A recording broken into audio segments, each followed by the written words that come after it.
नमस्कार बंधुगण आपण मानकु आम एमएन टेक ओडिया चैनल को स्वागत। एबे आसिला भोटर परिचय पत्र को नहीं गोटे बहुत बड़ अपडेट। तेबे अपडेट टी कौन रही जानिबा पूर्वरु वीडियो टी को स्किप न करी आरंभ शेष पर्यंत देखंतु।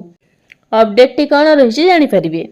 मतदाता परिचय पत्र वा भोटर आईडी कार्ड रो उपयोग केवल भोट देबा पई व्यवहृत हुए नाही, बरं यह एक ठिकाना प्रमाण भाव एक गुरुत्वपूर्ण डॉक्यूमेंट।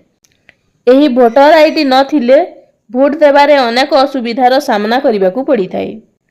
तेबे जदि आपणकर भोटर कार्ड नहीं ताहेले आपणक समस्यार समाधान मात्र 15 दिन मध्य समाधान हो जिवो।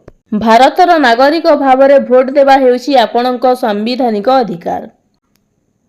एनै भोटर आईडी कार्ड आगुआ प्रस्तुत करि नियंतु।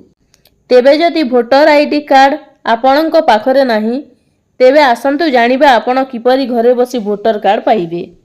भारतीय निर्वाचन कमिशन बा election commission of India voter माननकु शीघ्र भोटर परिचय पत्र प्रदान करिवार एक नुआ उपाय खोजी बाहर करिसंती। एबे भोटर तालिका रे नाम अपडेट करिवार 15 दिन मध्यरे उपलब्ध हेबो भोटर परिचय पत्र। निर्वाचन कमिशन अनुजाई मुख्य निर्वाचन कमिशनर सीईसी ज्ञानेश कुमारଙ୍କ निर्देशरे एही निष्पत्ति निया जायछि। से चाहूतिले जे भोटर परिचय पत्र पाइबार प्रक्रिया भोटर मानक पई सुविधाजनक हेउ।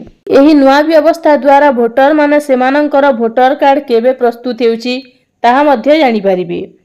एबे भोटर माने निर्वाचन पंजीकरण अधिकारी ईआरओ ठारू डाक विभाग डीओपी पर्यंत प्रत्येक पर्याय रे सेमानंकर भोटर परिचय पत्रर स्थिति जांच करि परिबे। केवल एतिकी नुहे भोटर कार्ड धारी माने एसएमएस माध्यम रे मध्य अपडेट पाइबे। भोटर परिचय पत्र पई ऑनलाइन रे आवेदन किपरि करिवे जानि रखंतु। एबे भोटर परिचय पत्र पई ऑनलाइन रे आवेदन करिबा बहुत सहज होई जाईछि।